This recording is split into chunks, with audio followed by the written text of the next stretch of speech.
Ma sœur a rasé la tête de ma fille et s'est moquée d'elle. Maintenant tu es aussi laide que ta mère. Mes nièces riaient aux éclats. Ce qu'elles ne savaient pas, c'est que le lendemain, j'ai gelé ses comptes et la banque a saisi sa maison. Merci d'être ici avec moi aujourd'hui. J'espère que tu passes une très bonne journée, où que tu sois. J'aimerais beaucoup que tu partages dans les commentaires de quelle ville ou de quel pays tu nous regardes, et quelle heure il est chez toi. Maintenant, commençons notre histoire ensemble. Je n'aurais jamais imaginé que le son le plus douloureux que j'entendrais dans toute ma vie ne serait ni un cri ni des pleurs déchirants, mais le silence total de ma fille devant le miroir. J'ai 52 ans, je m'appelle Rosalba, et si vous me croisez dans la rue, vous penserez que je suis une femme à qui la vie a toujours souri. Je conduis mon propre pick-up récent, mes mains portent des bagues en or que je me suis acheté avec mon propre travail, et je suis propriétaire de la plus grande chaîne de magasins de tissus et de merceries de mon état. Les gens me saluent avec respect. Bonjour, Doña Rosalba. Bonne journée, Doña Rosalba. Quelle élégance. Mais personne ne sait vraiment ce qu'il y a derrière tout ça. Il y a seulement quelques mois, je me suis senti la femme la plus impuissante du monde, tenant une perruque en cheveux synthétiques et essayant de convaincre ma petite fille de 7 ans qu'elle restait une princesse. Je me souviens être assise au bord de son lit rose, cette perruque châtain dans les mains, en sentant mes doigts trembler. Marisol, ma petite, mon miracle tardif, était recroquevillée sous les couvertures. Elle ne voulait pas sortir. Elle ne voulait pas que quelqu'un la voie. Il ne restait que 2 semaines avant sa première communion, ce jour dont nous rêvions depuis sa naissance. La robe en dentelle importée était suspendue à la porte de l'armoire comme un fantôme moqueur, attendant une petite fille qui ne se sentait plus digne de la porter. Mon amour, lui ai-je murmuré en retenant les larmes qui me brûlaient la gorge. Regarde, elle est jolie. Elle a des boucles comme tu les aimes. On peut lui mettre le bandeau avec des fleurs? La seule réponse fut un sanglot étouffé.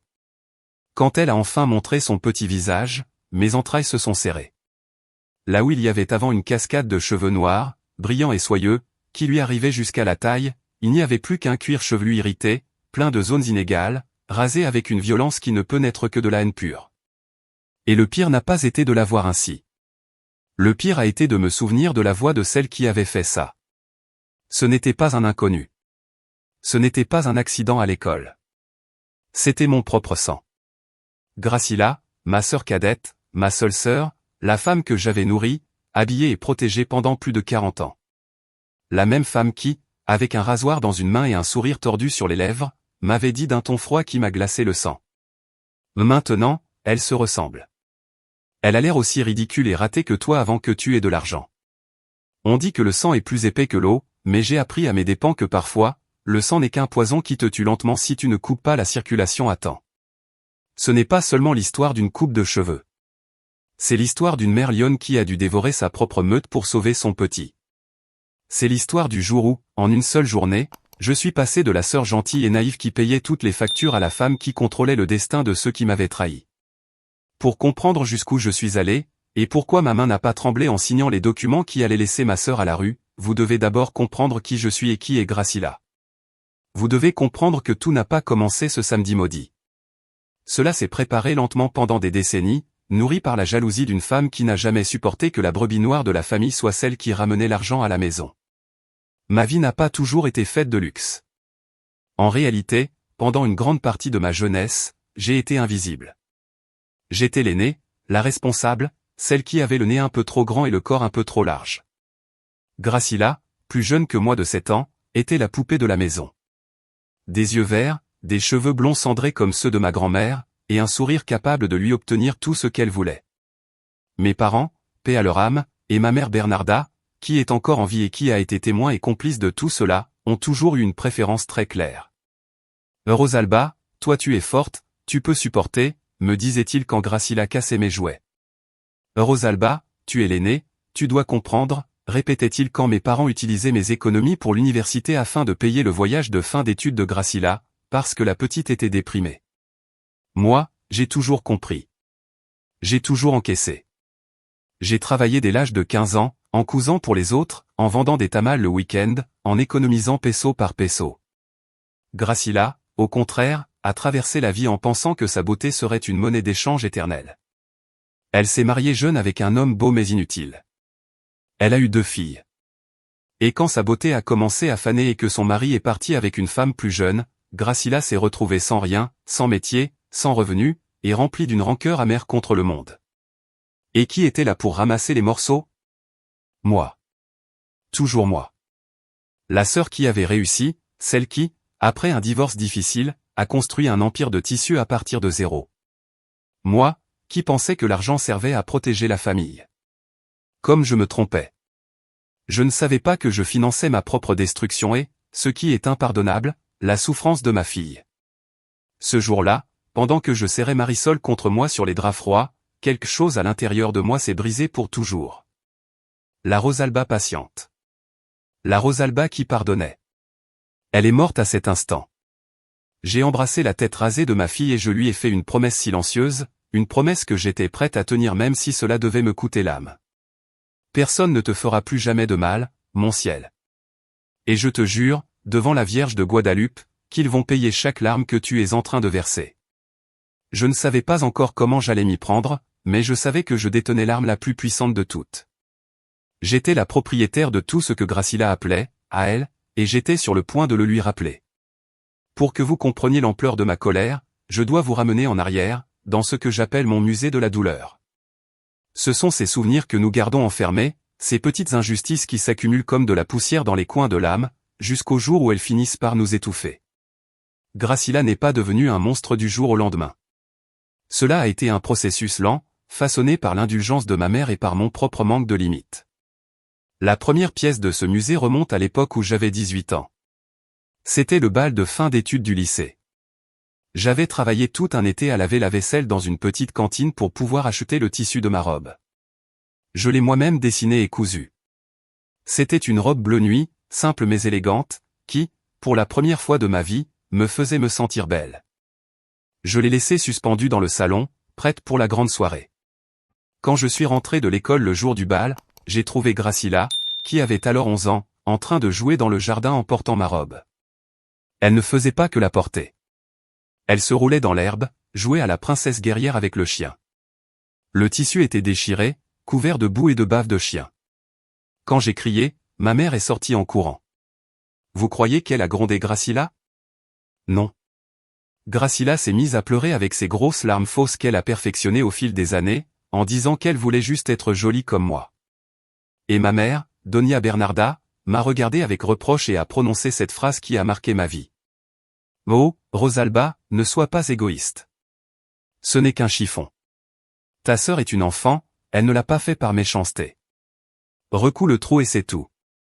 De toute façon, personne ne fera attention à toi. Cette phrase s'est gravée dans ma peau. Je suis allé au bal avec la robe réparée, qui sentait le détergent bon marché, en me sentant la femme la plus insignifiante du monde. Gracilla, elle, a dormi paisiblement cette nuit-là. Avançons de 20 ans.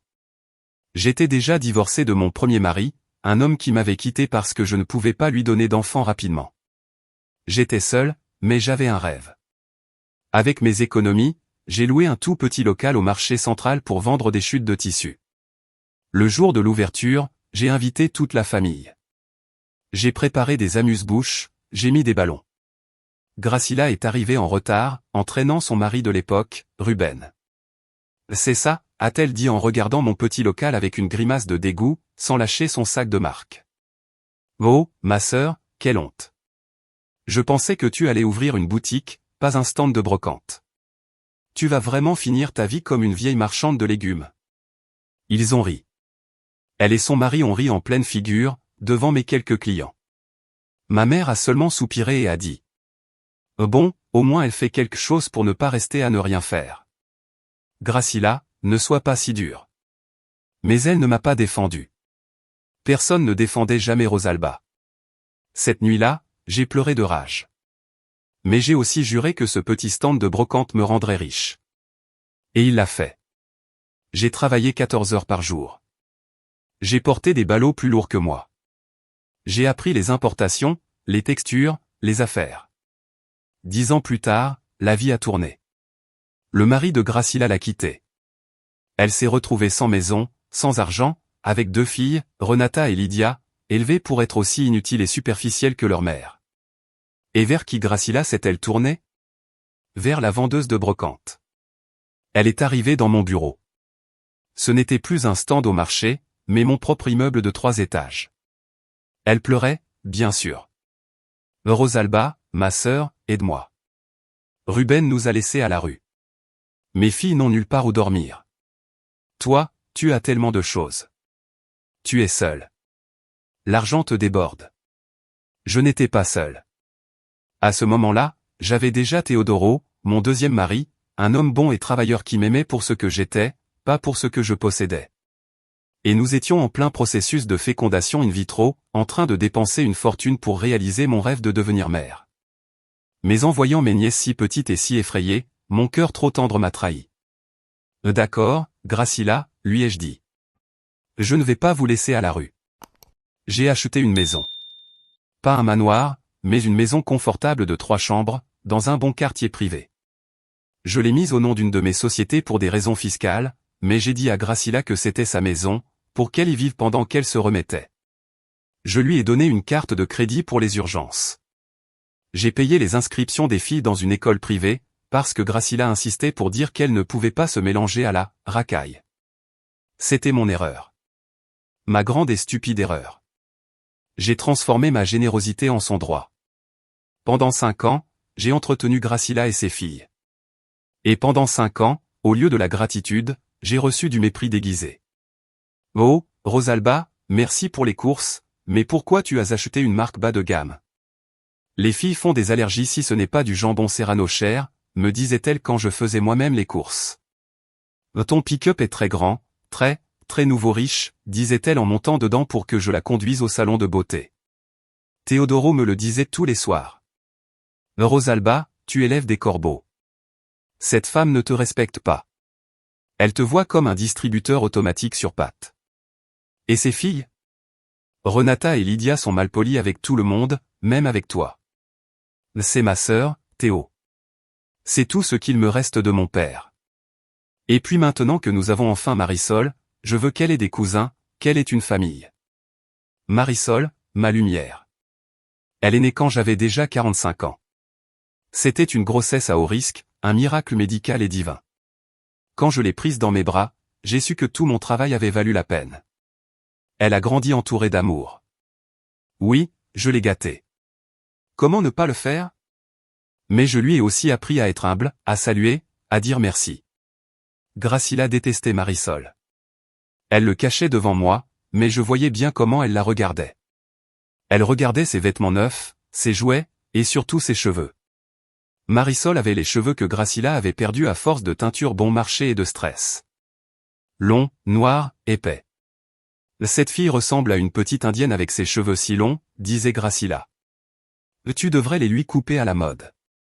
Moi, je souriais seulement en caressant la tête de ma fille. Je ne savais pas que cette jalousie était sur le point d'exploser de la manière la plus cruelle possible. La situation financière entre ma sœur et moi était un secret de polichinelle dans la famille, mais personne ne connaissait les vrais détails, à part mon comptable et Teodoro. Gracila s'occupait de sauver les apparences devant ses amis et ses voisins. Elle leur disait qu'elle gérait certaines de mes propriétés ou qu'elle avait reçu une grosse somme après son divorce. La réalité, c'est que je payais même le papier toilette utilisé dans cette maison. Chaque mois, de façon régulière, je déposais une somme généreuse sur un compte pour ses dépenses. En plus de ça, les factures d'électricité, d'eau, de gaz et d'internet étaient toutes prélevées sur ma carte professionnelle. C'était une vie clé en main. Qu'est-ce que je demandais en échange? Rien. Juste la paix. Juste savoir que mes nièces allaient bien. Mais la paix coûte cher quand on a affaire à des gens ingrats. Les premiers signaux d'alarme ont commencé à apparaître quelques mois avant la première communion de Marisol. Le commerce de tissus était en pleine saison haute, avec les commandes pour les mariages de printemps et les fêtes scolaires. J'étais épuisé, je travaillais tard tous les soirs. Un mardi après-midi, Gracila est entrée dans mon bureau sans frapper. Comme toujours, elle était accompagnée de Renata et Lydia, âgées de 18 et 16 ans. Les filles se sont assises sur le canapé en cuir de mon bureau et ont commencé à jouer sur leur tablette, sans même dire « Bonjour, tante Rosalba. »« Il faut qu'on parle », a dit Gracila en jetant son sac sur mon bureau, par-dessus des factures. « La carte que tu m'as donnée a été refusée hier à la boutique du centre commercial. Tu sais la honte que j'ai eue ? La caissière me regardait comme si j'étais une voleuse. J'ai soupiré en enlevant mes lunettes de lecture. Graciela, cette carte a une limite de 20 000 pesos par mois. Si elle a été refusée, c'est que tu as déjà tout dépensé. On est seulement le 15 du mois. Dans quoi est passé l'argent? Elle a soufflé, vexée. Dans des choses nécessaires, Rosalba. Les filles grandissent, elles ont besoin de vêtements. Et puis je suis allé chez le dermatologue. Ensuite, j'ai invité à déjeuner des mamans de l'école. Tu sais, pour que les filles ne soient pas exclues socialement. Toi, tu ne comprends pas ça, parce que Marisol est encore petite, et toi, eh bien, tu fréquentes d'autres milieux. Voilà encore cette piqûre. Se rappelle que même si j'avais l'argent, j'étais toujours, à ses yeux, la travailleuse, pendant qu'elle se voyait comme une dame de la haute société tombée en disgrâce. Je n'augmenterai pas la limite, Graciela, ai-je dit fermement. Tu dois apprendre à gérer ton argent. Je travaille dur pour cet argent. Graciela a plissé les yeux. Ses pupilles débordaient de poison. Bien sûr. Maintenant tu fais la dure. Mais tu dépenses sans compter pour les cours de ballet de Marisol et pour ce petit poney que tu lui as loué pour son anniversaire. Pour ta fille, tout. Pour tes nièces, les restes. Tu es égoïste, comme papa. Ça suffit.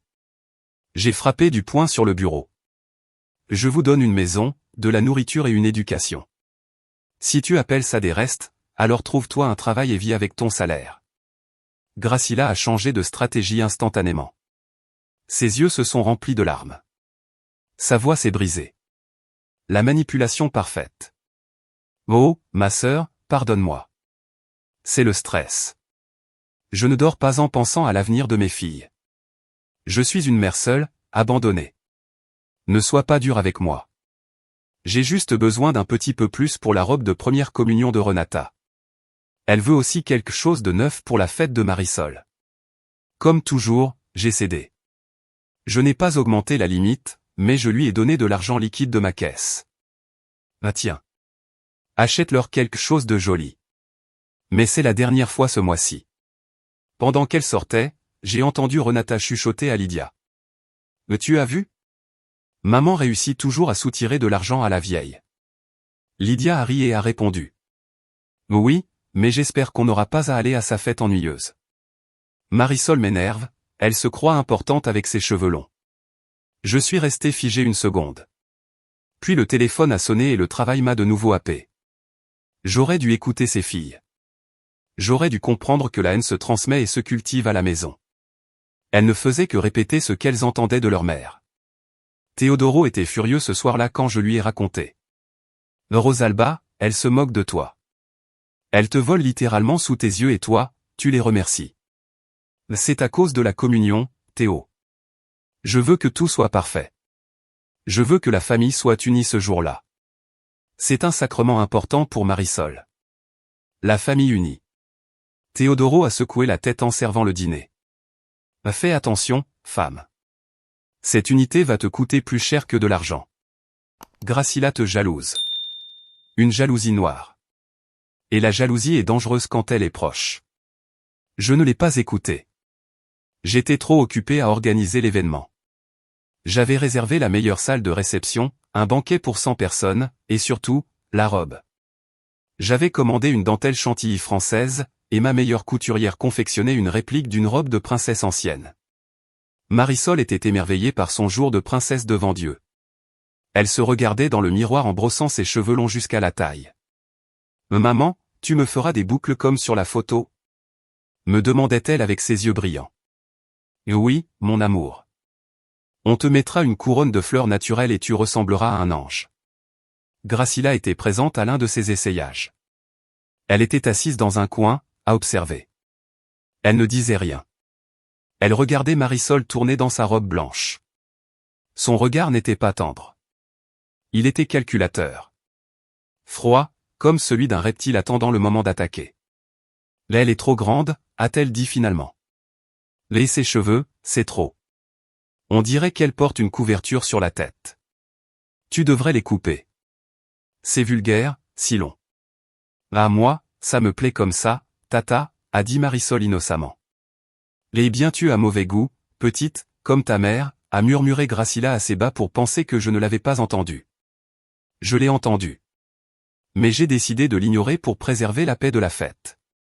Si j'avais mis Gracila dehors à ce moment-là, ma fille aurait encore son sourire intact aujourd'hui. Mais le destin et ma propre aveuglement avaient déjà lancé la machine du désastre. La semaine précédant la première communion a été un chaos merveilleux. Ma maison était remplie de fleurs, de souvenirs en porcelaine que nous avions commandés pour les parrains et marraines, et de l'agitation typique d'une grande fête mexicaine. Marisol rayonnait, même si elle était nerveuse. Elle avait appris ses prières par cœur et s'entraînait à recevoir l'hostie avec un sérieux qui me touchait profondément. Le sujet des cheveux de Marisol était devenu une obsession étrange pour Gracila. Chaque fois qu'on se voyait, elle faisait un commentaire. « Il fait très chaud pour porter une telle chevelure, non? Ça ne la démange pas? Tu devrais lui faire une coupe au carré. Elle aurait l'air plus sophistiquée. Ses cheveux lui enlèvent de la taille, elle paraît petite. » Je prenais ça pour ses critiques habituelles. Gracila avait toujours quelque chose à dire sur tout. Mais il y avait une insistance dans son ton, une urgence que je n'ai pas su comprendre. Aujourd'hui, je sais que les cheveux de Marisol représentaient tout ce que Gracila et ses filles n'avaient pas. La vitalité. La beauté naturelle. Et l'attention aimante d'une mère qui avait les moyens et le temps de s'en occuper. Les filles de Gracila, Renata et Lydia, avaient toujours les cheveux abîmés ou des coupes bon marché, parce que Gracila préférait dépenser l'argent pour ses propres ongles ou pour ses teintures. Le vendredi, 2 jours avant la cérémonie, le désastre professionnel est arrivé. Un conteneur de tissus importés d'Inde a été bloqué à la douane de Veracruz. C'étaient les tissus pour la saison d'hiver, un investissement énorme. Mon agent en douane m'a appelé, paniqué.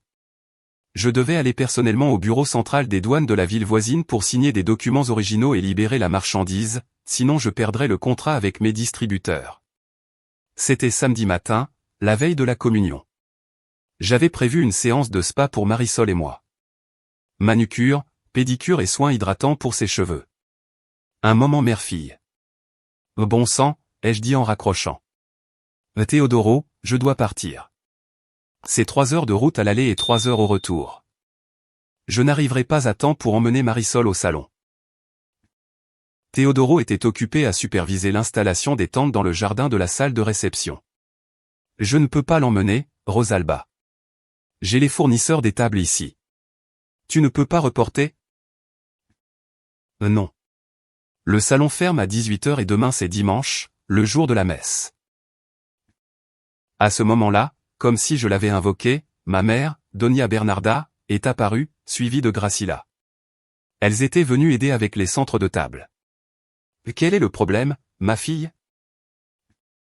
A demandé ma mère. Je leur ai expliqué la situation, frustré. Les yeux de Gracila se sont illuminés. À ce moment-là, j'ai interprété cet éclat comme de la solidarité. Ne t'inquiète pas, ma sœur. Moi, je l'emmène. J'ai hésité. Gracila ne proposait jamais rien qui ne lui profitait pas. Bien sûr, a-t-elle ajouté. J'ai rendez-vous dans mon salon habituel pour me faire la coiffure de demain. Je peux emmener Marisol, lui faire les ongles et lui mettre son soin là-bas. Comme ça, mes filles passent du temps avec leur cousine et on apaise les tensions. Ma mère a applaudi l'idée. Allez, Rosalba. Laisse ta sœur t'aider. Tu te plains toujours qu'elle ne fait rien.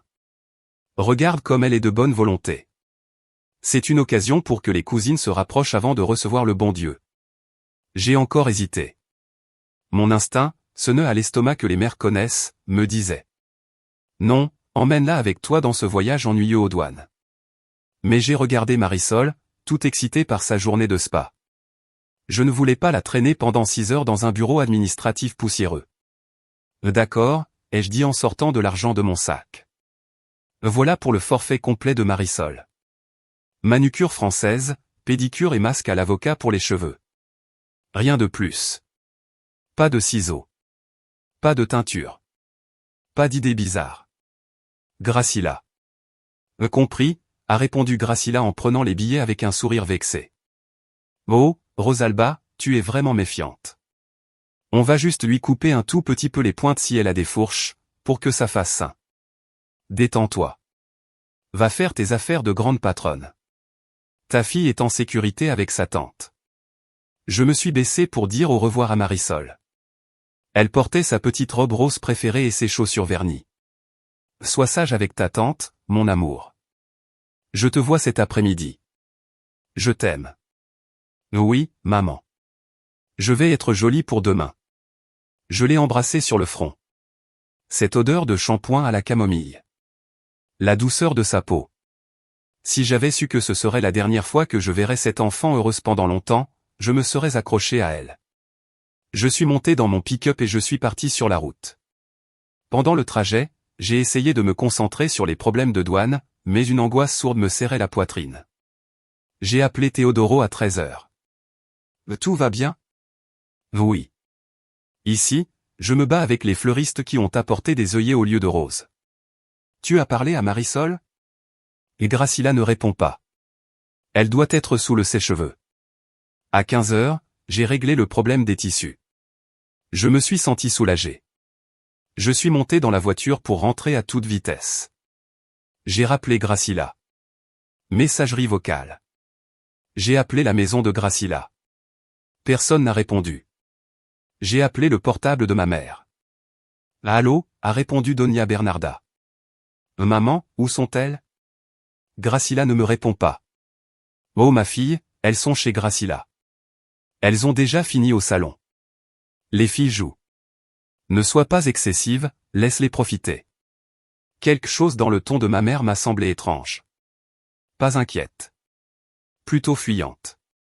Comme si elle voulait raccrocher vite. J'arrive, ai-je dit. J'ai appuyé sur l'accélérateur. La route me semblait interminable. Mon cœur s'est mis à battre très fort, comme un tambour d'alerte. Boum. Boum. Boum. Quelque chose n'allait pas. Quelque chose allait très mal. Quand je suis entré dans la ville, il était 17h30. Je suis allé directement à la maison de Gracila. Cette maison que je payais. Ce toit que je leur donnais. En me garant, j'ai vu que la porte principale était entr'ouverte. Il n'y avait pas de rire. Il n'y avait pas de musique. Il y avait des pleurs. Mais ce n'étaient pas des pleurs de caprice. C'était un hurlement. Un son aigu, brisé. Le cri de quelqu'un qui a été profondément blessé. J'ai reconnu la voix immédiatement. C'était Marisol. Je suis sorti de la voiture sans fermer la porte, courant, manquant de trébucher sur mes propres talons. J'ai poussé la porte et je suis entré dans le salon. Le temps s'est arrêté. L'image que j'ai vue s'est gravée dans mes yeux comme une photo de l'enfer. Le salon de Gracila était étrangement éclairé par la lumière du coucher du soleil qui entrait par la grande fenêtre. Au centre de la pièce, ils avaient placé une chaise de cuisine, de celle en métal froid. Et sur cette chaise était assise Marisol. Ma fille était recroquevillée, les mains sur le visage, son petit corps secoué par des spasmes violents. Mais ce qui m'a coupé le souffle, ce qui a fait que mes jambes ont flanché et que j'ai dû m'accrocher au cadre de la porte, c'était le sol. Le carrelage blanc était couvert de noir. De longues mèches épaisses et brillantes étaient éparpillées partout, comme des serpents morts. Ce n'étaient pas de simples pointes coupées. C'étaient des mèches entières, coupées depuis la racine. J'ai levé les yeux vers ma fille. Gracila était debout derrière elle, en train de secouer une cape de coiffeur pleine de cheveux. Dans sa main droite, elle ne tenait pas des ciseaux. Elle tenait une tondeuse électrique, de celles que les hommes utilisent.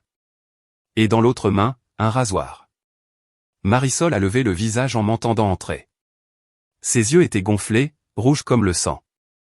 Et sa tête, mon Dieu. Sa petite tête parfaite était complètement chauve. Il ne restait rien. Pas un seul centimètre. La peau était pâle, irritée, avec des zones où le rasoir avait appuyé trop fort, laissant de petites éraflures rouges qui saignaient légèrement. « Maman » a crié Marisol. Ce cri m'a déchiré l'âme. « Maman » elle a dit que j'avais des poux. Elle a dit que j'avais des bêtes. J'ai fait un pas en avant, sentant que j'allais m'évanouir. La colère et la douleur se battaient dans ma gorge, m'empêchant de parler. Sur le canapé, Renata et Lydia riaient. Elle riait aux éclats en montrant ma fille du doigt. Lydia tenait son téléphone et filmait. « Regarde, on dirait un œuf » a crié Renata. C'est l'oncle Lucas de la famille Adams. « Qu'est-ce que tu es moche, Marisol » a ajouté Lydia. « Tu n'es plus une princesse. » Maintenant tu es le crapaud. Gracila s'est tournée vers moi. Il n'y avait aucune culpabilité sur son visage.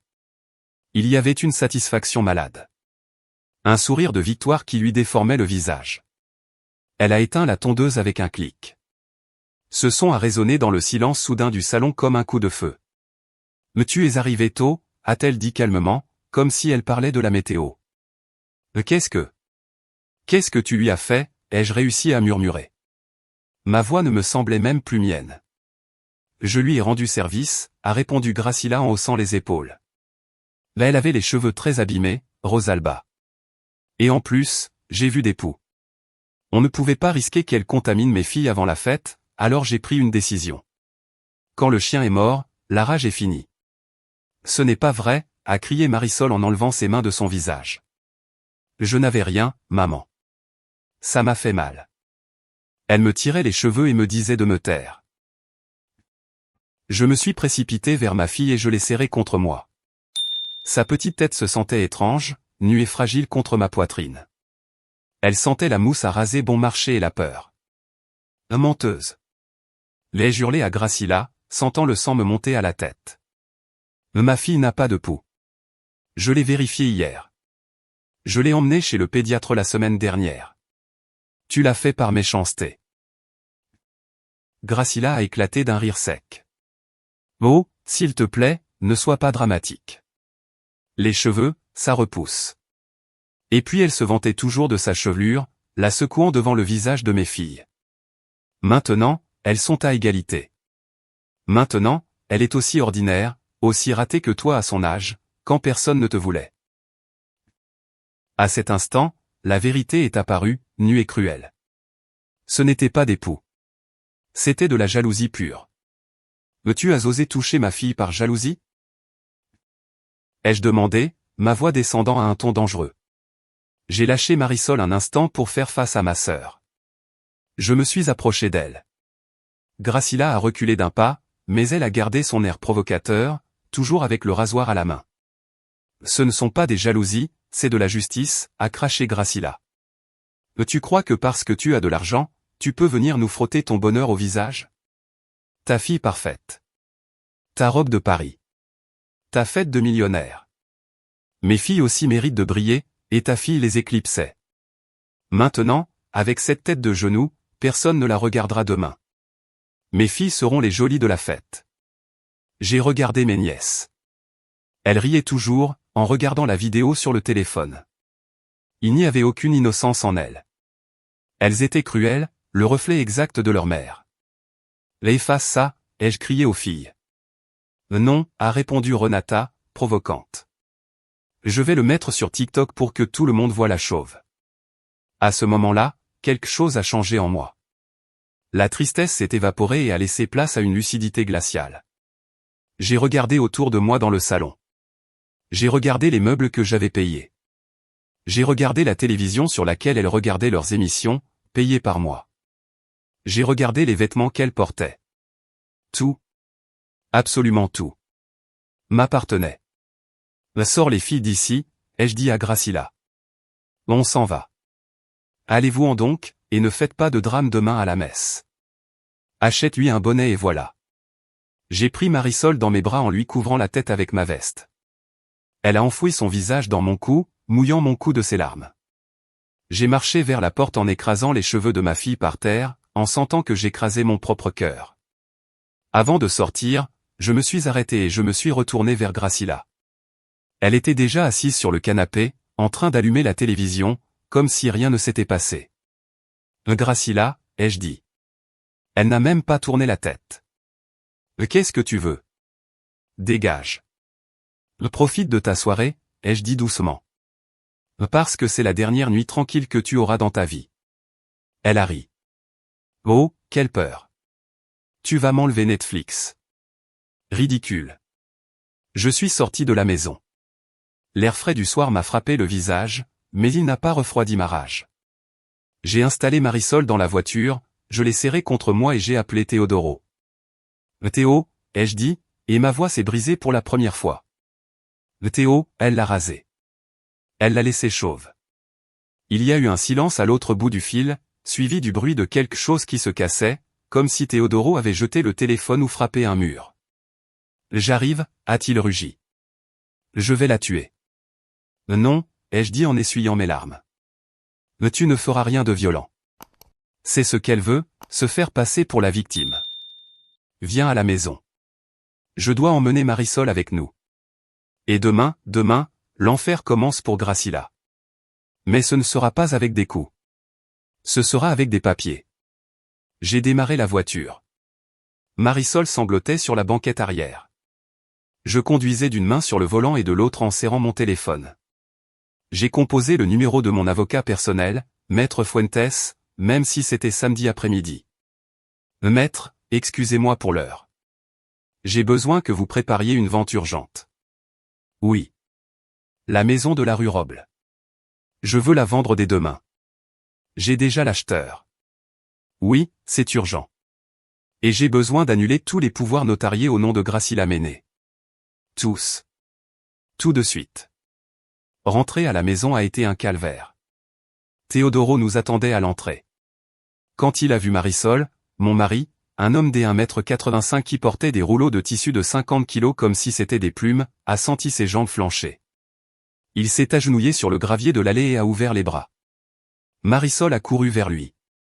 Le cri que Teodoro a poussé en voyant sa tête sans cheveux était un cri de douleur pure, animale. Me maudite soit-elle, 1000 fois, criait-il en serrant la petite contre lui, en embrassant sa tête blessée. Et qui t'a fait ça, mon amour? Qui t'a fait du mal? Nous sommes entrés dans la maison. L'ambiance de fête s'était transformée en enterrement. Les compositions florales semblaient se moquer de nous. J'ai emmené Marisol dans sa chambre, j'ai fermé les rideaux et je me suis assise avec elle. Je lui ai expliqué que les cheveux repoussent, qu'elle était toujours belle, que ce qui brillait vraiment, c'était son âme. Mais à 7 ans, ces mots sont vides quand tu te regardes dans le miroir et que tu vois une étrangère. Vers 20 h, la sonnette a retenti. C'était ma mère, Bernarda.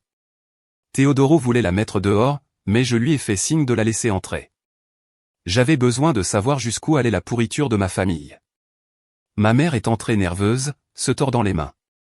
Ma fille, comment va la petite? Gracila m'a appelé. Elle dit que tu t'es mise comme une folle. Je l'ai regardée droit dans les yeux. J'étais assise dans le salon avec un verre de tequila à la main pour calmer mes nerfs.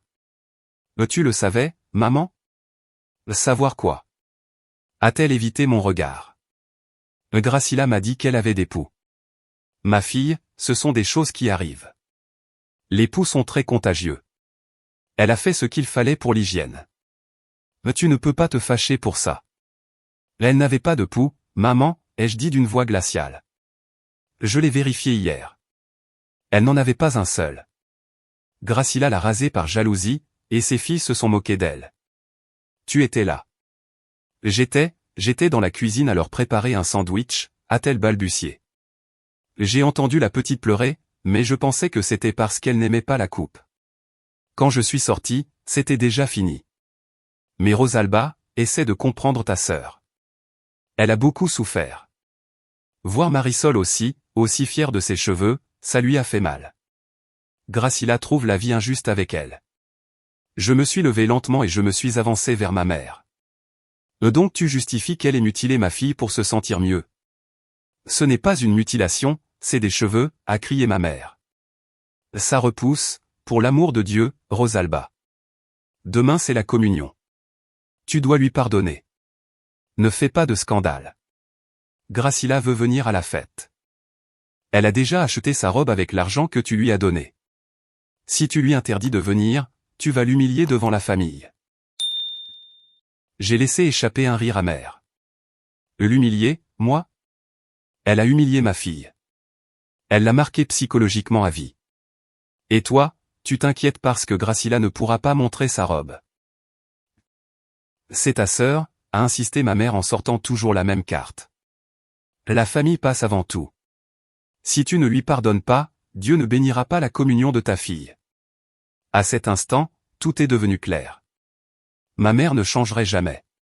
Pour elle, Gracila serait toujours la victime, et moi la bourreau, quoi qu'il arrive. Sors de chez moi, maman, ai-je dit. Quoi? Sors. Et dis à Gracila de ne pas mettre les pieds demain à l'église, et encore moins à la fête. Si je la vois, j'appelle la police et je la dénonce pour maltraitance d'enfants. J'ai le rapport médical du pédiatre qui prouve que Marisol était en parfaite santé il y a 2 jours. Si elle s'approche, je l'envoie en prison. Ma mère m'a regardé avec horreur. Tu es rancunière. L'argent t'a pourri le cœur. Je m'en vais, mais sache que tu es en train de détruire cette famille.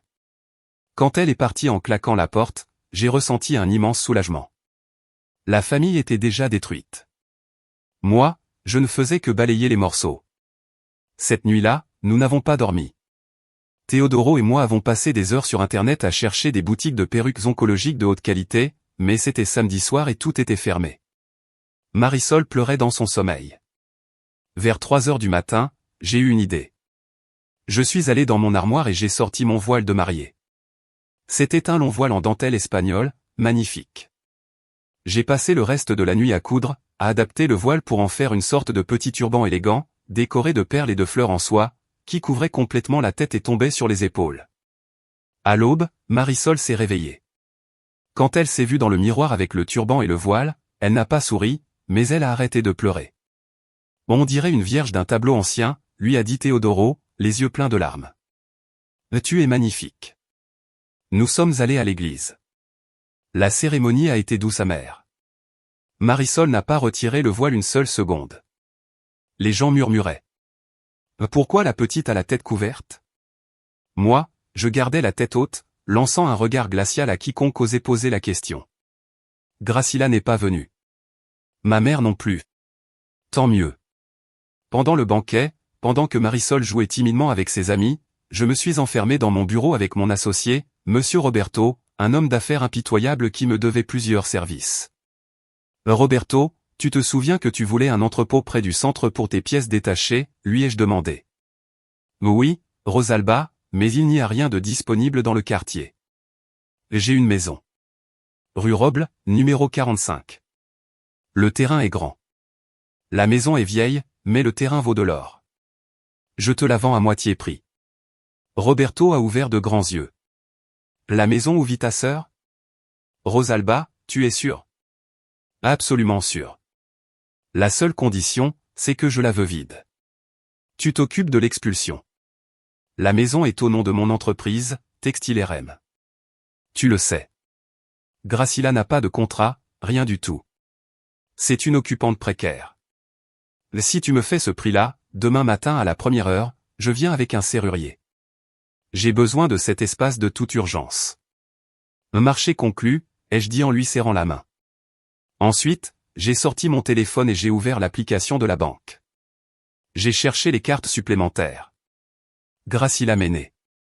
Limite, 20 000 pesos. Cliquez. Bloquer la carte. Cliquez. Annuler la carte. Résilier les services prélevés automatiquement. Électricité. Eau. Gaz. Internet. Netflix. Spotify. Une paix froide a parcouru mon corps. La vengeance ne se sert pas toujours froide. Parfois, elle se sert de façon numérique et avec des actes notariés. Le lundi matin, la ville s'est réveillée avec son rythme habituel, mais pour Gracila, le monde était sur le point de s'effondrer. Je suis allé travailler tôt, comme toujours.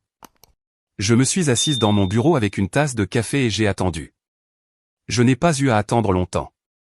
À 10 heures du matin, mon téléphone a commencé à sonner. C'était Gracila. Je l'ai laissé sonner. Il a ressonné. Encore. Et encore. Puis les messages WhatsApp ont commencé à arriver. Je suis au supermarché et la carte ne passe pas. Qu'est-ce qui se passe? Règle ça. Il y a des gens qui attendent derrière moi. Rosalba, réponds-moi. Quelle honte. J'ai dû laisser le lait et les céréales à la caisse. Tu as bloqué la carte par erreur. C'est à cause de l'histoire des cheveux. Ne sois pas immature. Débloque-la tout de suite. Renata a besoin de fournitures scolaires. J'ai souri et j'ai bu une gorgée de mon café. Immature, ai-je pensé. On verra bien qui est immature quand elle n'aura rien à manger. À 11 heures, j'ai reçu l'appel que j'attendais. C'était Roberto, mon associé. Rosalba, on est déjà sur place. J'ai amené mon avocat et 2 déménageurs, au cas où. Et aussi un serrurier. Elle est là. Oui. Elle vient juste de rentrer des courses. Elle est furieuse. Très bien. Je procède. J'ai mis le téléphone en haut-parleur pour écouter, même si Roberto a raccroché pour enregistrer la procédure. J'aurais aimé voir son visage. D'après ce que Roberto m'a raconté plus tard, la scène était digne d'une telenovela. Ils ont sonné à la porte. Gracila est sortie, encore en colère à cause de la carte. « Qu'est-ce que vous voulez ? » ?»« Je n'achète rien. »« Bonjour, madame, » a dit l'avocat de Roberto. « Nous cherchons madame Gracila Mené. »« C'est moi. »« Et vous êtes qui ? » ?»« Nous représentons le nouveau propriétaire de ce bien immobilier. Nous venons prendre possession de la propriété. » Gracila a éclaté. « De quoi vous parlez ? C'est ma maison. Ma sœur me l'a donnée. Vous êtes fou. Partez d'ici ou j'appelle la police. » « Madame, cette maison appartient à la société textile RMSA, propriété de madame Rosalba. Voici les actes de vente signés ce matin devant notaire. La propriété a été vendue à monsieur Roberto Garza. Vous n'avez aucun contrat de location ni aucun titre de propriété. Légalement, vous occupez ce bien sans droit. » Gracila est devenue pâle. « C'est un mensonge. Rosalba ne peut pas faire ça. Je vais l'appeler. » À ce moment-là, mon téléphone a de nouveau sonné. Cette fois, j'ai répondu. « Allô ?» ai-je dit calmement. Rosalba, a hurlé Gracila, hystérique. « Il y a des hommes ici qui disent que tu as vendu ma maison. Dis-leur de partir. Ils font peur aux filles. »« Ce n'est pas ta maison, Gracila, » ai-je dit doucement. « Ça ne l'a jamais été. C'était ma maison, prêtée pour t'aider. Et vu la façon dont tu t'es comporté avec la propriétaire et avec sa fille, le prêt est terminé. Je l'ai vendu. »« Tu ne peux pas me faire ça, » a-t-elle crié. « Je suis ta sœur. J'ai des filles. Où est-ce qu'on va vivre ? Je ne sais pas. Peut-être que tu peux vivre de la satisfaction d'avoir rasé Marisol. Ou peut-être vendre ton orgueil et louer une petite chambre. Tu as 24 heures pour sortir tes affaires, Gracila. Roberto est un homme d'affaires. Il n'attendra pas. Si demain tu es encore là, ils mettront tes meubles sur le trottoir. Tu es un monstre, sanglotait-elle. Ma fille Lydia pleure. Marisol a pleuré samedi, ai-je répondu. Et toi, tu riais. Tu te souviens ? Tu as dit. Ce ne sont que des cheveux. Eh bien Gracila, ce n'est qu'une maison. Ce ne sont que des briques. Ne sois pas dramatique. J'ai raccroché. Une demi-heure plus tard, ma mère m'a appelé en hurlant des insultes que je ne savais même pas qu'elle connaissait. Fille ingrate. Comment oses-tu jeter ton propre sang à la rue ? Dieu va te punir. Maman, si tu veux l'aider, accueille-la chez toi. Tu as un appartement de 2 chambres. Elles peuvent y tenir si elle se serre un peu. Je n'ai pas de place. Je suis une vieille femme. Alors que Gracila travaille. Elle a 2 mains et 2 pieds.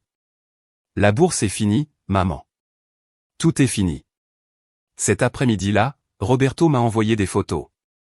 Il y avait des camions de déménagement devant la maison. Gracila sortait des cartons, en pleurant, pendant que les voisins regardaient le spectacle. Je me suis sentie légère. Pour la première fois en 40 ans, je me suis débarrassé de ce poids. Ils pensaient que la maison était tout. Ils pensaient qu'avec ça, ma vengeance était terminée. Mais ils ont sous-estimé à quel point je peux être méthodique quand il s'agit de défendre les miens. Le mardi, Gracila et ses filles avaient déménagé à contre-cœur dans le petit appartement de ma mère. Imaginez la scène. Gracila, habituée à avoir 3 salles de bain et un jardin, dormait maintenant sur un canapé-lit dans le salon de ma mère, avec des cartons empilés partout. Les filles, Renata et Lydia, pleuraient parce qu'elles n'avaient plus leur salle de jeu et parce que l'internet de ma mère était lent. Mais le choc financier ne faisait que commencer. Le mercredi était le jour du paiement des frais de scolarité. Gracila partait du principe que le prélèvement automatique passait toujours sur ma carte. À midi, j'ai reçu un email de la directrice de l'école privée San Agustin, l'une des plus chères de la ville. Chère Donia Rosalba. Nous vous informons que le paiement des frais de scolarité de Renata et Lydia a été refusé par la banque. Merci de régulariser la situation avant vendredi afin d'éviter la suspension des élèves. J'ai répondu immédiatement. Chère Madame la directrice. Je vous informe qu'à compter d'aujourd'hui, je ne suis plus responsable financièrement des élèves mentionnés. Merci d'adresser toute demande de paiement à leur mère, Madame Gracila Méné. Si elle ne peut pas payer, veuillez appliquer votre règlement. Je savais que Gracila n'avait pas un peso. Son compte personnel était à zéro depuis des années. Le vendredi, les filles ont été sorties de la classe. On les a envoyées au bureau de la direction et on a appelé Gracila pour qu'elle vienne les chercher, car les paiements n'étaient pas à jour. C'était l'humiliation sociale totale. Dans cette école, le statut est tout. Être renvoyé pour non-paiement, c'est une mort sociale. Les mères du groupe WhatsApp ont commencé à murmurer. Gracila a dû venir les chercher en taxi. Ce soir-là, Gracila est venue chez moi. Je ne l'ai pas laissée entrer. Je lui ai parlé à travers le portail électrique. Elle avait l'air horrible. Les cheveux en bataille, sans maquillage, les yeux gonflés. Rosalba, s'il te plaît, a-t-elle supplié en s'agenouillant sur le trottoir. J'ai compris. Tu m'as puni. Tu m'as pris la maison. Tu m'as humilié. Mais ne touche pas à l'école des filles. Elles n'y sont pour rien. Renata est déprimée. Ses amis se moquent d'elle. Je l'ai regardée de l'autre côté des barreaux. Teodoro était derrière moi, les bras croisés, surveillant. Ses amis se moquent d'elle, ai-je répété. Comme c'est curieux. Tu sais qui se moquait de Marisol samedi pendant que tu la rasais? Renata et Lydia riaient, Gracila. Elle filmait. Elle prenait plaisir à la douleur de ma fille. Ce sont des enfants, Rosalba. Elles ne savaient pas ce qu'elles faisaient. Là elles ont 18 ans. Elles savent très bien ce qu'est la cruauté. Parce que tu leur as appris. Maintenant, elles apprennent une autre leçon, l'humilité. Je n'ai pas d'argent pour payer cette école, pleurait Gracila. Je vais devoir les inscrire dans une école publique. Le bienvenu dans la réalité de la majorité des Mexicains, ai-je répondu. Moi aussi, je suis allé à l'école publique. Regarde-moi. Peut-être qu'elles y apprendront à respecter les autres et à ne pas se croire des princesses sans royaume. Je te déteste, a-t-elle crié en se levant brusquement, laissant tomber son masque de victime. J'espère que tu mourras avec tout ton argent. Tu es avare. Et toi, ai-je répondu calmement. Tu es une coiffeuse ratée sans maison. Au fait, le pick-up est aussi au nom de l'entreprise. Demain, je viens le récupérer. Si tu ne rends pas les clés, je le déclare volé. Tu as jusqu'à 9h du matin. Gracila est restée bouche bée. Elle a fait demi-tour et est partie en traînant les pieds. Le lendemain, j'ai récupéré le pick-up. Il était sale, rempli de déchets de fast-food. Je l'ai vendu et avec cet argent, j'ai ouvert un compte épargne pour l'université de Marisol. Les semaines suivantes ont été difficiles. Je ne vais pas mentir. Marisol a dû suivre une thérapie. Se regarder dans le miroir lui coûtait beaucoup, mais petit à petit, avec l'amour de Teodoro et le mien, elle a commencé à guérir. Ses cheveux ont recommencé à pousser. D'abord comme un petit duvet doux. Puis en boucles courtes et courageuses. Gracila a dû chercher du travail. Sans expérience et avec une mauvaise attitude, elle a fini par travailler comme réceptionniste dans un hôtel de passage, au salaire minimum. Ses filles ont été inscrites à l'école publique du quartier de ma mère. Les luxes ont disparu. Les cours de ballet. Les vêtements de marque. Ma mère a arrêté de me parler. Elle dit que je suis cruel. Mais moi, je dors tranquille. Un mois plus tard, une rumeur est arrivée jusqu'à moi. Gracila essayait de me poursuivre en justice pour expulsion abusive et préjudice moral. Je suis allé voir mon avocat pour être préparé. Ça ne sert à rien, Donia Rosalba, a ri le juriste. Tout ce que vous avez fait est légal. La maison était à vous. Les cartes étaient à vous. Il n'y a aucun délit. Elle se débat, c'est tout. Mais je voulais m'assurer qu'elle ne se relèverait pas. Je voulais que le message soit clair pour toujours. Alors j'ai fait un dernier coup. Je suis allé au tribunal de la famille. J'avais des preuves de l'instabilité de Gracila et des conditions précaires dans lesquelles ses filles vivaient chez ma mère. Pas pour lui retirer ses filles. Je ne suis pas assez cruel pour séparer une mère de ses enfants. Mais pour demander une mesure de protection pour Marisol. Le juge a vu les photos de la tête rasée de ma fille. Il a lu le rapport psychologique. Il a prononcé une ordonnance restrictive. Gracila et ses filles n'avaient plus le droit de s'approcher à moins de 100 mètres de Marisol. C'était le dernier clou dans son cercueil social. Maintenant, tout le monde savait que Gracila était dangereuse. Aujourd'hui, ma maison est en paix. Marisol apprend à jouer du piano. Ses cheveux ne sont plus une obsession. Elle a appris que sa valeur se trouve dans son esprit et dans son cœur.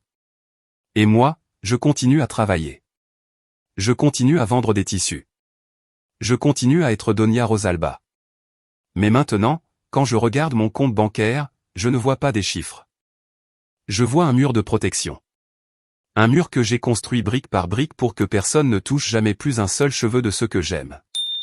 Je pensais qu'avec l'ordonnance restrictive et l'expulsion, le problème serait terminé, mais j'ai sous-estimé la capacité de Gracila à réinventer la réalité. Quand on enlève l'argent à une personne narcissique, elle ne se tait pas.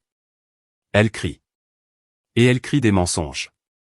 Pendant les mois suivants, je suis devenue la méchante de la telenovela familiale. Mon téléphone a cessé de sonner pour m'inviter aux anniversaires ou aux baptêmes de cousins éloignés. Au début, je ne comprenais pas pourquoi, jusqu'au jour où ma tante Mathilde, la sœur aînée de ma mère et la seule qui a toujours été neutre, est venue me voir au magasin. « Rosalba, ma fille, tu dois savoir ce qu'on dit de toi », m'a-t-elle dit en buvant un café, inquiète. Gracila fait le tour des maisons. Elle dit que tu lui as volé l'héritage de votre père. Elle dit que tu as falsifié la signature de Bernarda pour garder la maison de la rue Roble. Elle dit que tu es devenue folle de pouvoir et que Marisol s'est rasé la tête toute seule dans une crise d'hystérie, et que tu as accusé Gracila pour ne pas admettre que ta fille a besoin d'un psychiatre. J'ai senti mon sang bouillir. Et vous la croyez, tante? Vous croyez vraiment que je serais capable d'inventer quelque chose comme ça? Ma fille, les gens croient ce qu'ils veulent croire, a-t-elle répondu. Les Gracila pleurent très bien. En plus, toi tu as de l'argent et elle est pauvre maintenant. Dans ce pays, on pardonne toujours aux pauvres et on juge toujours le riche. Ils disent que tu es avare et que tu as laissé tes nièces à la rue. Ça m'a fait plus mal que de perdre de l'argent. Ma réputation, mon honneur, était traîné dans la boue par la même femme que j'avais sauvée de la ruine. Mais cette fois, Théodoro ne m'a pas laissé tomber. Laisse-les parler, Rosalba, m'a-t-il dit ce soir-là. La vérité est comme l'huile, elle finit toujours par remonter à la surface. Ne t'épuise pas à répondre au ragot. Concentre-toi sur nous. Mais le poison est arrivé là où je ne l'attendais pas. Un jour, au marché de gros où j'achète mes tissus, un fournisseur de longue date m'a regardé de travers. Et dites-moi, Donia Rosalba, c'est quand même moche ce que vous avez fait à votre sœur, non? La laisser sans toi avec ses filles. Je ne pensais pas que vous étiez comme ça. À ce moment-là, j'ai compris que le silence n'était plus une option. Gracila jouait avec mon entreprise. J'ai décidé de contre-attaquer, mais pas avec des rumeurs. Avec la vérité. J'ai organisé un repas. J'ai invité tout le monde. Oncles, tantes, cousins éloignés. Je savais que beaucoup viendraient seulement par curiosité et pour manger gratuitement. Gracila n'était évidemment pas invitée. Ma mère a refusé de venir en signe de protestation. Quand le repas a été terminé, je me suis levé. Le silence est devenu lourd. Je sais ce qu'on dit de moi, ai-je commencé d'une voix ferme mais calme. Je sais que, pour beaucoup, je suis la sorcière de l'histoire. Je ne suis pas venu pour vous demander de m'aimer. Je suis venu pour vous montrer la vérité. J'ai sorti un dossier. Ce n'étaient pas des paroles. C'étaient des papiers. Voici les factures de la maison que j'ai payées pendant 5 ans. Voici les relevés de carte de crédit de Gracila, payés par moi, où l'on voit des dépenses en alcool, salon de beauté et vêtements de marque, pendant qu'elle disait qu'elle n'avait pas de quoi manger. Et voici, ai-je dit en sortant le rapport médical et les photos. Le dossier médical et les photos de la tête de Marisol. Voilà la preuve de la raison pour laquelle je l'ai sortie de ma vie. J'ai fait passer les photos. On a entendu des respirations coupées. Personne, absolument personne dans la famille, n'avait vu la brutalité de cette coupe. Gracila leur avait dit que c'était une coupe moderne ratée. Voir le cuir chevelu irrité, les zones rasées avec violence, a changé l'atmosphère de la pièce. Je ne lui ai pas pris la maison pour de l'argent, ai-je dit en regardant mes oncles droit dans les yeux. Je la lui ai prise parce qu'elle a fait du mal à ma fille par jalousie. Et n'importe quelle mère ici aurait fait la même chose si on avait touché à son enfant. Si après avoir vu tout ça, vous voulez continuer à être du côté de Gracilla, libre à vous. Mais n'attendez plus rien de moi. Ni faveur. Ni prêt. Ni travail. Cet après-midi-là, j'ai récupéré ma famille. Pas toutes, bien sûr. Il y a toujours ceux qui préfèrent le drame. Mais la majorité m'a demandé pardon. Gracilla s'est retrouvée sans son réseau de mensonges. Ces singes volants ont vu la réalité et ont peu à peu arrêté de lui répondre au téléphone. L'isolement de Gracilla est devenu plus profond, et sa haine plus concentrée. 2 ans ont passé. 2 années de paix relative, pendant lesquelles Marisol est redevenue une enfant heureuse, avec des cheveux déjà arrivés aux épaules, plein de vie. Mais la vie a parfois des façons cruelles de réunir ce qu'on a séparé. J'ai reçu l'appel un mardi à l'aube. C'était un voisin de ma mère. Doña Rosalba, venez vite. On a emmené Doña Bernarda en ambulance.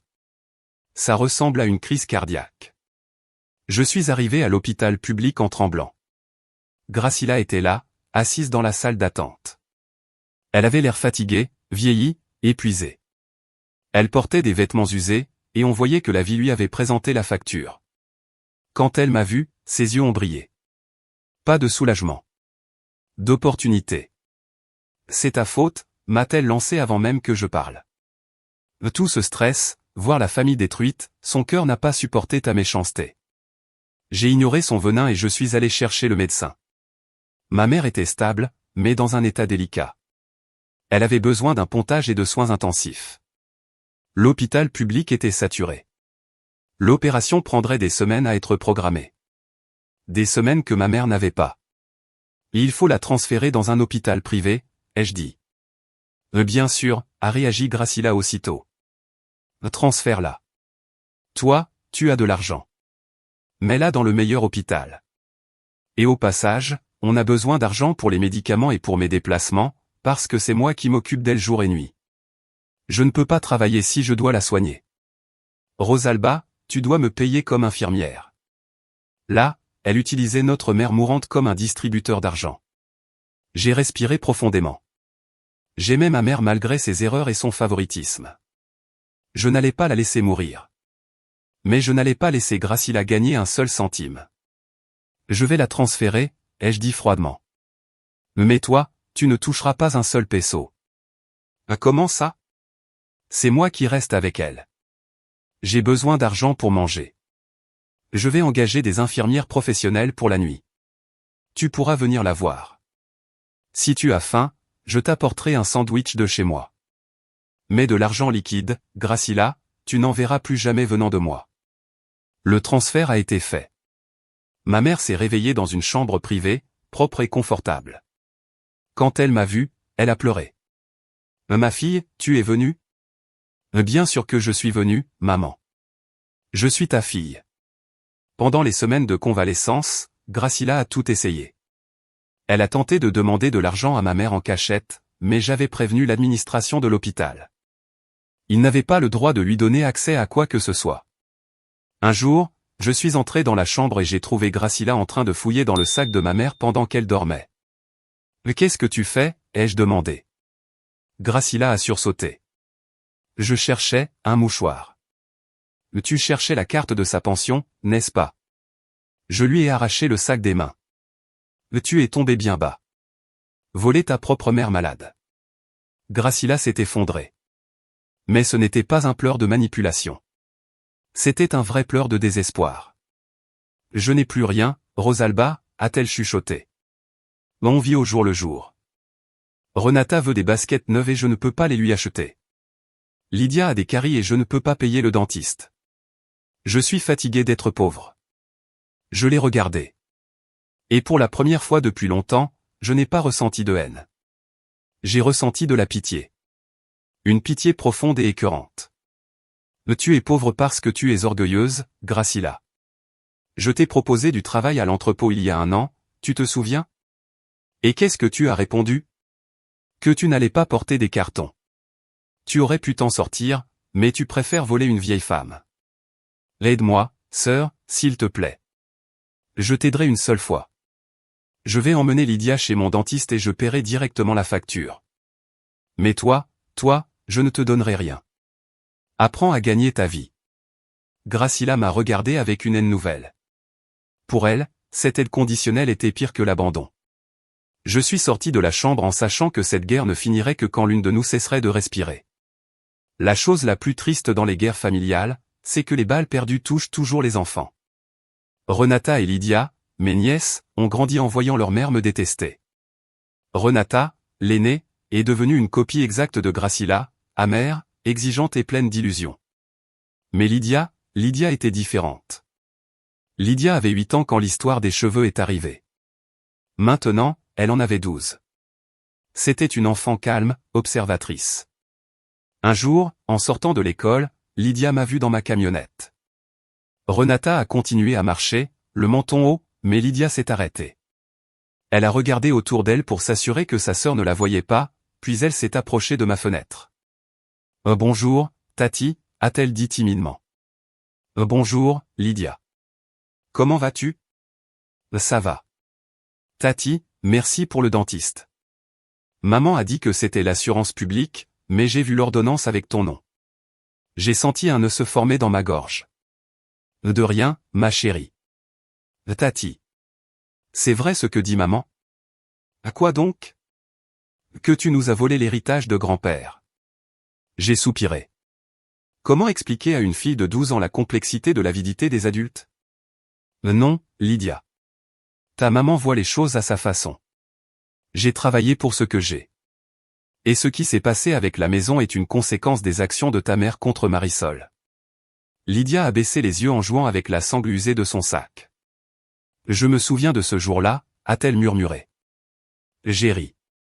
Pardon, Tati. Maman nous disait que Marisol était méchante. Mais maintenant je vois comment maman traite mamie, et comment elle te traite, toi.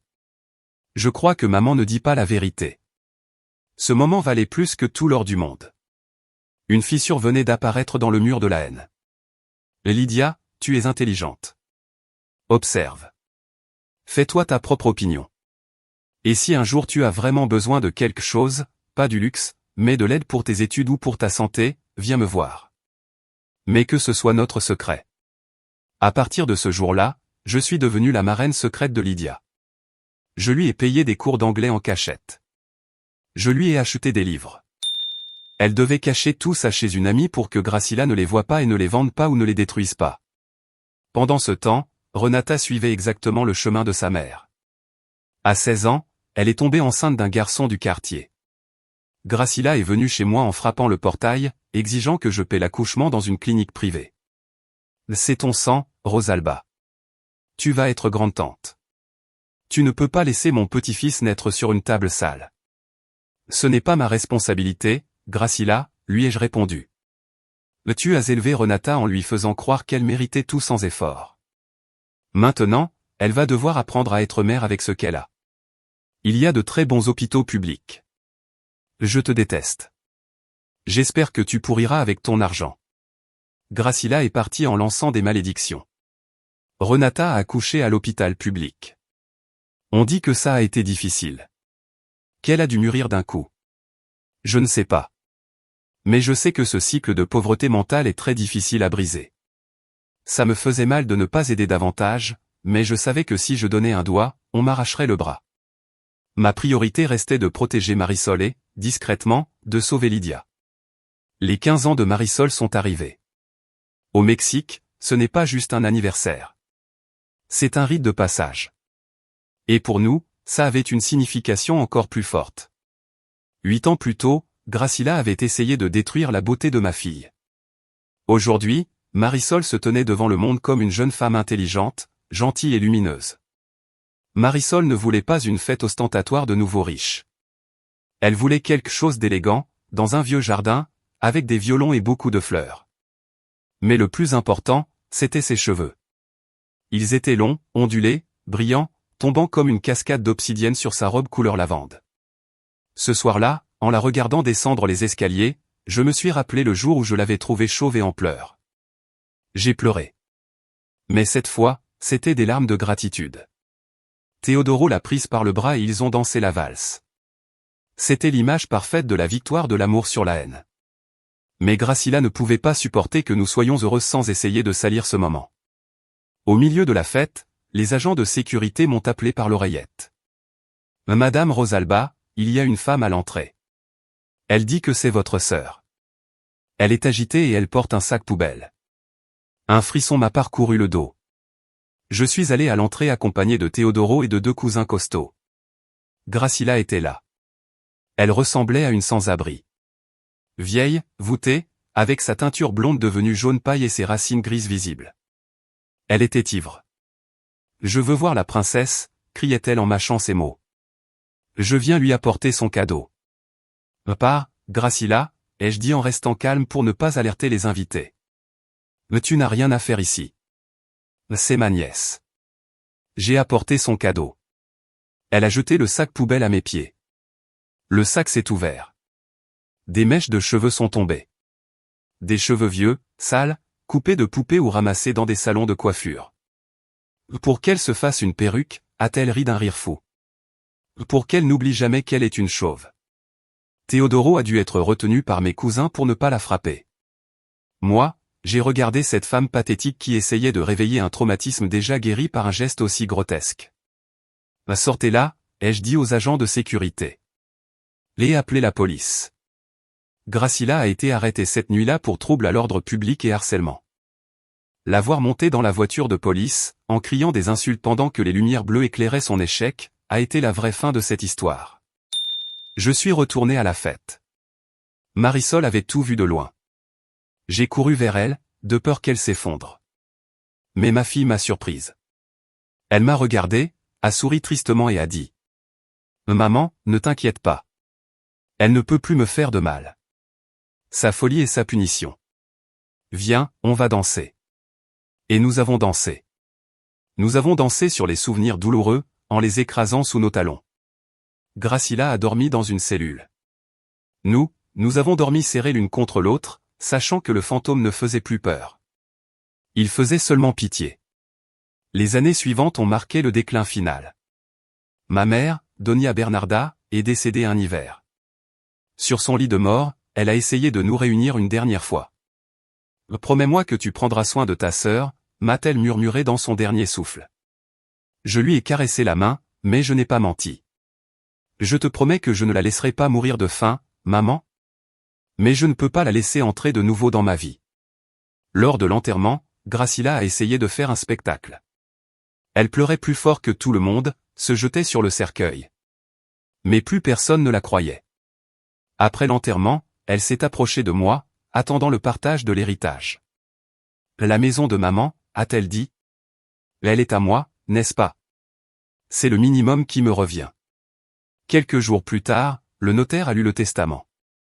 Dans un dernier moment de lucidité, ma mère avait laissé l'appartement au nom de ses 4 petites filles. Marisol, Renata, Lydia et la fille de Renata. Mais avec une clause d'usufruit à vie pour Gracila. À condition qu'elle paie les charges et l'entretien. C'était sa condamnation. Gracila avait un toit. Mais elle n'avait aucun moyen de l'entretenir. Elle a dû louer une chambre à des inconnus pour payer l'électricité. Elle vivait dans sa propre maison comme une intruse. Amère, toujours en conflit avec ses locataires. Renata est partie de la maison dès qu'elle a pu. Fatiguée des cris de sa mère. Elle a répété l'histoire. En partant avec un autre homme qui ne la valorisait pas. Mais Lydia a été ma grande victoire silencieuse. Grâce à mon aide secrète, Lydia a terminé le lycée. Un jour, elle est venue dans mon bureau. Elle avait 18 ans. « Tati, j'ai été acceptée à l'université. Je vais étudier la gestion. » Je l'ai serrée si fort que j'ai failli la casser. « Je suis fière de toi, Lydia. »« Je vais quitter la maison de mamie », m'a-t-elle dit. « Je n'en peux plus de son poison. Je vais louer une chambre près de la fac et travailler à mi-temps. »« Non », lui ai-je répondu. « Tu vas venir vivre dans un appartement que j'ai près de l'université. Tu ne paieras que les charges. Le reste, concentre-toi sur tes études. » Brise la chaîne, Lydia. Sois différente. Et elle l'a été. Aujourd'hui, Lydia travaille avec moi dans l'entreprise. C'est mon bras droit. Gracila ne lui parle plus. Elle la traite de traîtresse. Mais Lydia sourit. Parce qu'elle sait que la loyauté ne se doit pas au sang, mais à ceux qui te traitent avec dignité. Aujourd'hui, j'ai 65 ans. Je suis assise dans le jardin de ma maison, en regardant Marisol jouer avec son propre fils. Mon petit-fils a une magnifique chevelure, bouclée. Marisol est une architecte à succès. C'est une femme sûre d'elle, qui n'a jamais laissé ce samedi noir définir sa vie. Gracila est toujours en vie. Elle vit seule dans l'appartement délabré de ma mère. Elle survit grâce à l'aide du gouvernement. Et à ce que Lydia lui envoie en cachette. Parfois, je la croise dans la rue. Elle marche en parlant toute seule, se disputant avec des fantômes. Je ne ressens plus de haine. La haine est un feu qu'il faut nourrir. Et j'ai arrêté d'y jeter du bois depuis longtemps. Je ressens une profonde indifférence. Elle a choisi son chemin. Elle a choisi l'envie au lieu de l'amour. Elle a choisi l'orgueil au lieu du travail. Et la vie? Qui est la juge la plus implacable? Lui a donné exactement ce qu'elle avait semé. Je regarde ma famille. Théodoro, qui a maintenant les cheveux blancs, mais qui me regarde toujours avec amour. Lydia, qui a trouvé sa place dans le monde. Marisol, ma guerrière. Ça en valait la peine. Chaque larme, chaque peso dépensé, chaque moment de dureté. Ça en valait la peine. J'ai accepté d'être la méchante dans son histoire, pour pouvoir être l'héroïne de la mienne. Ma sœur a rasé ma fille pour qu'elle ressemble à une ratée. Aujourd'hui, ma fille est une reine. Et ma sœur n'est plus qu'un souvenir flou de ce qui arrive quand on laisse la méchanceté envahir son cœur. Amis, cette histoire a été longue et douloureuse, mais nécessaire. Au fil des années, j'ai appris une leçon que je veux vous graver dans l'âme. La famille n'est pas un chèque en blanc pour l'abus. On nous apprend depuis l'enfance que le sang appelle le sang. Qu'il faut tout pardonner parce que c'est ton frère ou ta mère. Mais c'est un mensonge dangereux. Le respect est la vraie base de toute relation. Quand quelqu'un, peu importe qui, attaque volontairement ce que tu aimes le plus, il perd le droit de s'asseoir à ta table. L'envie est le cancer le plus destructeur. Gracila ne voulait pas ce que j'avais. Elle voulait que je ne l'ai pas. Et en essayant de me détruire, elle s'est détruite elle-même. J'ai dû apprendre à poser des limites dures. On m'a traité d'avare, de mauvaise sœur, de rancunière. Mais ces limites ont sauvé ma fille. Et ont brisé un cycle de toxicité qui aurait détruit la génération suivante. N'ayez pas peur d'être les méchants dans l'histoire de quelqu'un, si cela signifie protéger votre paix mentale et l'intégrité de vos enfants. Parfois, couper l'arbre pourri est la seule façon de laisser le reste de la forêt refleurir. Maintenant, j'aimerais vous entendre. Avez-vous déjà dû couper les liens avec un membre proche de votre famille pour vous protéger? Pensez-vous que j'ai été trop dur avec Gracila à la fin? Ou qu'elle a simplement eu ce qu'elle méritait? S'il vous plaît, si cette histoire vous a laissé une leçon, écrivez goutte dans les commentaires. Ou partagez votre avis. Votre interaction m'aide à savoir que ces histoires de vie réelle résonnent avec vous. Merci de m'avoir écouté. Je suis Rosalba. Et ceci était ma vérité.